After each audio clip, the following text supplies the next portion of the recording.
Have you ever thought about hosting a Bitcoin miner before? Were you thinking, I'm not sure about the ROI, it takes a bit long, the machine prices are quite high, I don't really know where to put it, and so the risk is just too high for me? I could just buy Bitcoin instead. And that, to be honest, is a good baseline to have for when you try to host a Bitcoin miner and think about it. Because instead of buying the machine, you could just buy Bitcoin instead. However, there's a great way to make this work. Clients come to me for two reasons. They want to make more Bitcoin than they could have bought today, or they want to have a reliable, positive dollar cash flow, fiat cash flow for as long as possible. HashrateUp, hardware sales, advisory, hosting, and site brokerage. Find new and used ASIC deals through the website and the Telegram channel below. Make smarter decisions with HashrateUp. More Bitcoin than you could have bought today and a long, reliable, positive cash flow. The best way to do that is hydro mining. If you choose to host a hydro miner today, we can start with 1 unit. They're available right now. We can host them in a low risk environment with a great operator in the US for 7.5 cents. The uptime is 95% guaranteed, meaning that should you drop below the 95%, you get automated uptime credits on your next hosting bill. They start from around $7,000. And most importantly, they offer two things. They offer a very reliable, long physical lifespan. And second of all, should they ever be on the brink of profitability and reach the end of their financial lifespan, we can switch the machines to a profit split to keep them profitable for longer. So in this video, I want to give you guys a couple more details and also go into the numbers to explain how the profit split works financially so that you understand how we keep the machine as profitable as possible for as long as possible. So we are going to host AH3880 machines from Auradine. They all in cost about $7,285. We host them at 7.5 cents. I've projected a runtime here of 36 months for now. The hash price average I've set in Bitcoin terms to 39,000 sats per petahash per day. We're not going to resell the machine, and I've assumed a $150,000 Bitcoin price on average over those 36 months. Here you can see that the ROI in Bitcoin terms is about 32 months. Okay. This calculator, I'll leave it in the description. I know I have covered this in a different focus episode on my channel before. So have a look at that if you want to understand these numbers in more detail. So here I have created two scenarios, one being the bullish scenario and two being the bearish scenario.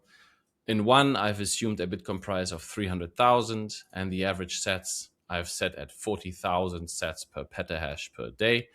The same runtime, no sale, and then we are at 20 months ROI for the machine.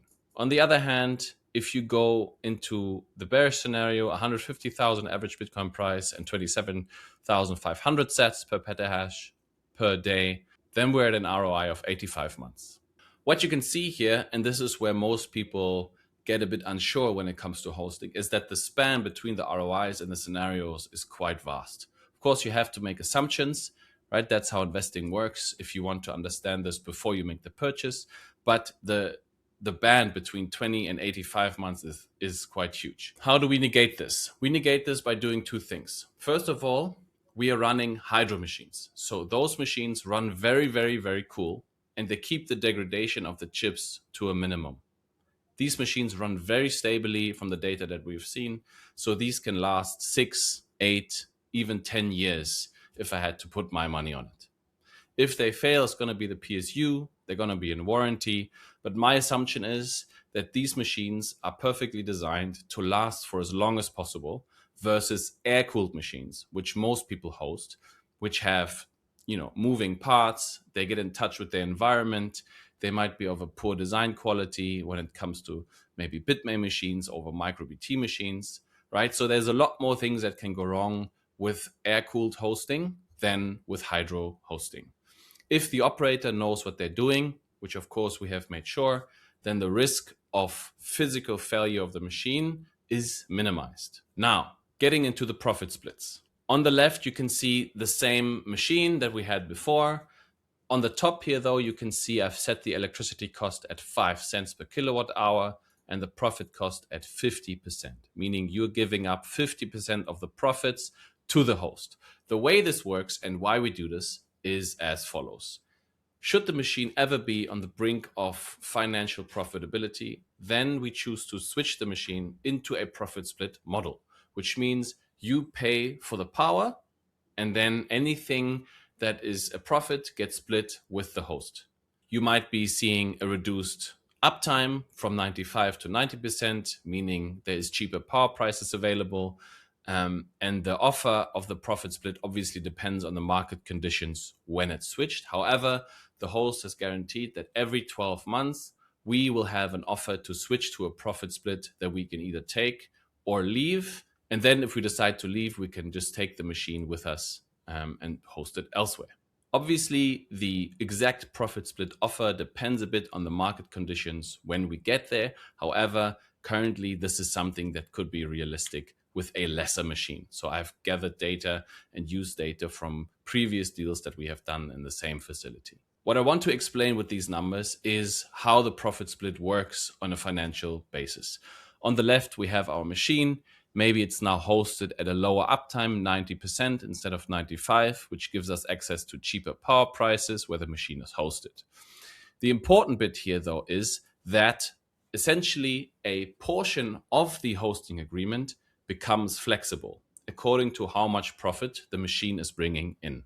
Okay, so if the hash price is low, like right now, around 35, right, you would be paying an electricity cost of $335. Your revenue would be $575. Your profit share cost, half of the profit, would be $120, and your total cost would be that $454, which brings you to a total cost per kilowatt hour of 6.8 cents. And obviously that's lower than the 7.5. Okay. And the profit, again, this is important, right? Even at a low hash price of 35, you would be bringing in $120 of profit. If the machine now becomes more inefficient, these numbers might get lower, the overall revenue might decrease.